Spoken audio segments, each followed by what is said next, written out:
अच्छा जी, so welcome to the lectures on high voltage engineering. अभी हम प्रीवियस लेक्चर का कंटिन्यू करते हैं।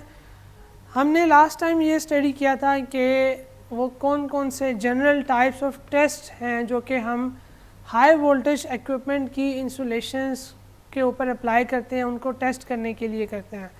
तो एक टेस्ट हमने देखा testing with power frequency voltage, और उसमें क्या था, हमने 1 मिनट का वो टेस्ट होता है जैसे कि आपको बताया था, और उसमें हम more than the rated voltage हम उस पर अप्लाई करते हैं किलो वोल्ट्स में अपने इक्विपमेंट के ऊपर, और उसका हम बिहेवियर देखते हैं, इंसुलेशन का रिस्पॉन्स देखते हैं।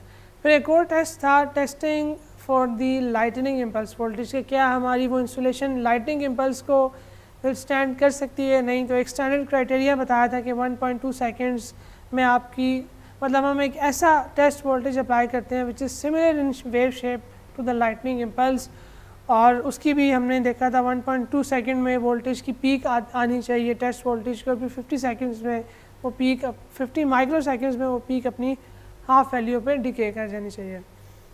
तो एक तीसरा टेस्ट है which is about testing with switching impulse voltage. Now what does it means testing with switching impulse voltage?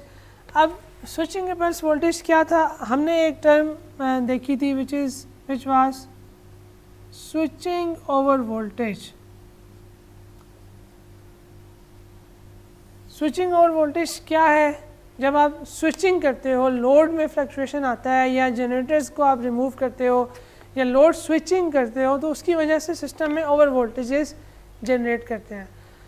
अगर आपने जो स्विचिंग की है या वो आपने किस लेवल पे की है, अगर तो आपके पास आपका पावर सिस्टम 300 किलो वोल्ट्स या उससे अबव आपके पास ऑपरेटिंग लेवल है, जैसे कि देखा है हमारी कंट्री में भी 500 केवी की ट्रांसमिशन लाइन है, 750 केवी की ट्रांसमिशन लाइन है। तो वो ट्रांसमिशन लाइन के साथ जितने भी इक्विपमेंट्स लगे हुए हैं, तो उनमें अगर आप स्विचिंग करते हो उस सिस्टम में, उस वोल्टेज लेवल में स्विचिंग करते हो, तो उसकी वजह से आपके पास जो ओवर वोल्टेजेस आते हैं वो ज़्यादा प्रोमिनेंट होते हैं, स्विचिंग ओवर वोल्टेजेस। तो obviously less than that kilo volts में भी स्विचिंग ओवर वोल्टेज आते हैं, वो भी इंसुलेशन के ऊपर स्ट्रेस अप्लाई करते हैं। लेकिन नॉर्मली ये जो टेस्ट है, testing for the switching impulse voltage, ये उन इक्विपमेंट्स के लिए किया जाता है, उन हाई वोल्टेज इक्विपमेंट्स के लिए टेस्ट परफॉर्म किया जाता है विच आर इंस्टॉल्ड ऑन और above 300 kilo volts power system.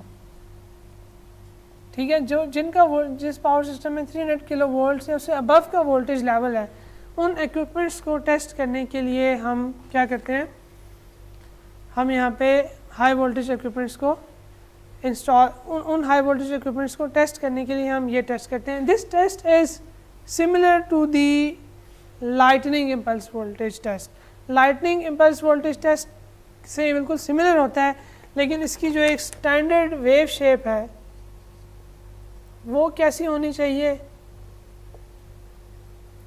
इस टेस्ट के लिए आपको हाई वोल्टेज जो जनरेट करना है उसकी स्टैंडर्ड वेव शेप ऐसी होनी चाहिए कि let's suppose this is time, this is starting time, आपकी जो पीक है it must reach in 250 micro seconds. 250 micro seconds में आपके जो टेस्ट वोल्टेज है, दिस इज टेस्ट वोल्टेज, ये भी थाउजेंड्स ऑफ किलो वोल्ट्स होगा,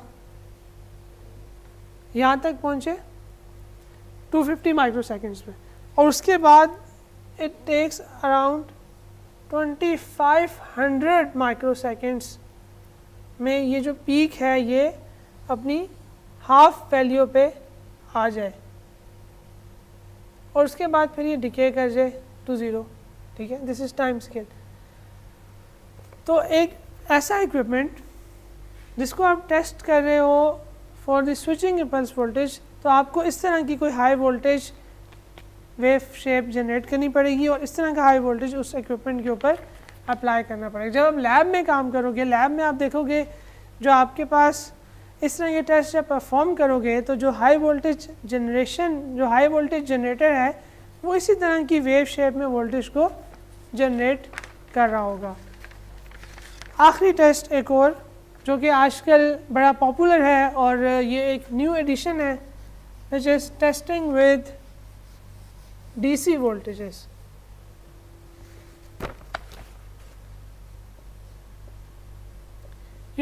AC वोल्टेज में अगर 220 किलो वोल्ट्स है तो उसकी RMS value if 220 kilo volts is the voltage then this is the RMS value. Okay, peak उसकी क्या होगी, ज़्यादा किलो वोल्ट होगी।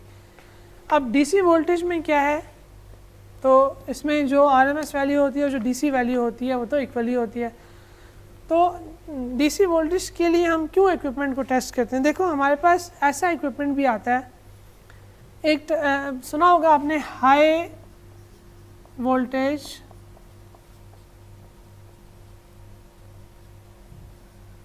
DC transmission, high voltage direct current transmission HVDC। अब HVDC सिस्टम्स में आपके पास क्या है, आपके पास 500 kV पे आपका HVDC ट्रांसमिशन सिस्टम लगा हुआ है, प्लस माइनस 500 kV में। तो अब पहले HVDC ट्रांसमिशन इतनी नहीं थी, अब HVDC ट्रांसमिशन भी आ गई है। तो अब वहाँ पे जो कंपोनेंट्स लगे हुए हैं हमने उनकी इंसुलेशन को भी टेस्ट करना है कि क्या वो हाई वोल्टेज को विथस्टैंड कर सकते हैं या नहीं। अब high voltage direct current transmission system में कौन कौन से इक्विपमेंट्स हमारे पास होते हैं?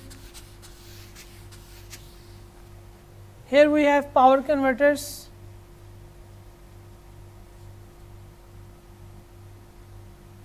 and switches, obviously switches हैं और कंडक्टर इंसुलेशंस हैं और फर्दर कितनी तरह की इंसुलेशंस हमारे पास आती हैं। तो हम इन पावर कन्वर्टर्स की जो इंसुलेशन है उसको भी टेस्ट करेंगे। हम स्विचेस जो हैं उनकी इंसुलेशन को टेस्ट करेंगे। हम अब इसमें हम क्या करते हैं, हम हाई वोल्टेज जनरेट करते हैं,